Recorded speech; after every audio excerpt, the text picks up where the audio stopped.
அவர் வார்த்தையில் உண்மையுள்ளவர். அந்த முதல் வசனத்தை மறந்து போக வேணாம். கண்களை மூடி ஆண்டவரை நோக்கி பார்ப்போமா? நீர் என்னை நம்ப பண்ணின உம்முடைய வார்த்தையை என் வாழ்க்கையில் நினைத்து நிறைவேற்றுங்க ஆண்டவரே. இந்த பூமியில் நான் வாழ்கிறதுக்கு தேவையான காரியங்கள், என் விசுவாச பாதையில் நான் நினைக்கிற ஆண்டவரே, என்னுடைய போராட்டமாக தான் இருக்குது. நான் ஆண்டவருக்காக எதையாகிலும் ஒன்று செய்யணும்னு நினைக்கிறேன், ஏதாவது ஒன்று பண்ணணும்னு நினைக்கிறேன். ஆனால் நான் ஒன்று நினைக்கிறதுக்குள்ளே எனக்கே நாலு பிரச்சனை வந்துடுது.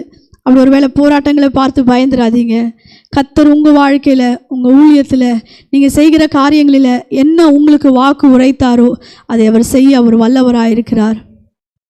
தேங்க்யூ ஜீசஸ், தேங்க்யூ லார்ட், ஹalleluya. ஒரே ஒரு காரியத்தை நான் சாட்சியாக சொல்லணும்னா அப்படியே ஜெபசிந்தையில் அதை கேளுங்க.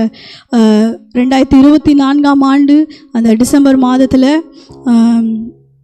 கர்த்தருடைய கிருபையினால் மதுரையில் சில்ட்ரன்ஸ் ஹோம் நடத்தி கொண்டு இருக்கிறாங்க. 2009ஆம் ஆண்டிலிருந்து 2024 டிசம்பரோட அந்த ஊழியத்திற்கான தேவைகள் தடைப்பட்டு போயிடுச்சு. 2024 டிசம்பரோட முடிஞ்சிச்சு. ஆனால் 2025ஆம் ஆண்டு தொடக்கம் முதல் முடிவு வரை ஆண்டவர் நடத்த வல்லவராக இருந்தார். ஒருவேளை நீங்கள் நினைக்கிற கதவுகள் அடைப்பட்டு போனாலும் ஆண்டவர் என்ன செய்ய நினைக்கிறாரோ அதை உங்கள் வாழ்க்கையில் ஒரு மனுஷனால் தடை பண்ண முடியாது. அவர் என்ன உரைத்தாரோ, எதை உரைத்தாரோ அப்படியே செய்ய அவர் வல்லவராக இருக்கிறார். 2009 எங்கள் மாமா அவங்க சொல்லுவாங்க அடிக்கடி, ஜபிக்க அவங்க கடந்து செல்லும் போது ஆண்டவர் அவங்க கூட பார்த்து சொன்னார், ஒரு சில்ட்ரன்ஸ் ஹோம் ஆரம்பிங்க, பாய்ஸ் ஹோம் ஆரம்பிங்க. அப்போது கையில் பணம் இல்லை, இடம் இல்லை, எதுவுமே கிடையாது.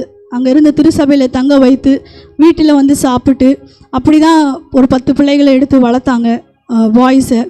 அதுக்கப்புறம் 2010 இடம் வாங்கப்பட்டு அதை கட்டி 2011 அதுக்கப்புறம் 2014 அந்த ஊழியம் விரிவடைந்து கேர்ள்ஸுக்கு ஹோம் ஆரம்பித்து இந்த 2026 இந்த மாதம் வரைக்கும் அவர் நடத்த அவர் வல்லவராக இருந்தார். ஆமேன்.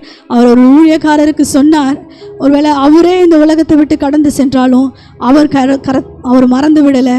அவர் என்ன வாக்கு உரைத்தாரோ இதுவரையும் அவர் நடத்தியிருந்தார். அவர் எங்களை நடத்துகிறார். அவர் நல்ல தேவன். இந்த ஹோமில் நாங்கள் நினச்சி திரும்பி பார்க்குறோம். 2025 40 பிள்ளைங்களுக்கு மேலே இருக்கிறாங்க, காலேஜ் படிக்கிறாங்க, காலேஜ் ஃபீஸு கட்டியிருக்கோம், அந்த பசங்களுக்கு ஃபீஸ் கட்டியிருக்கோம், அவங்களுக்கு போக்குவரத்து, ஸ்டாஃபுக்கு சம்பளம், எவ்வளோ செலவு நடந்திருக்கு. ஆனால் எங்களுக்கு தெரியல. கர்த்தர் ஒரு வழியை அடைக்கும் பொழுது அவர் அநேக வழிகளை திறந்து வெளிநாட்டிலிருந்து இல்லை, இங்கே இருக்கிற மக்களை இந்த பிள்ளைகளுக்கு உதவி செய்யும்படியாய் கர்த்தர் நடத்தினார். அவர் என்ன உரைத்தாரோ, நீங்கள் பார்க்குற சோர்ஸ் ஒருவேளை தவறாக இருக்கலாம், ஆனால் உங்கள் சோர்ஸ் கர்த்தராக இருப்பார் என்றால் அவர் என்ன வாக்கு உரைத்தாரோ அது உங்கள் வாழ்வில் நிறைவேற்ற அவர் வல்லவராக இருக்கிறார். Thank you Jesus, thank you Lord. நீர் நம்ப பண்ணின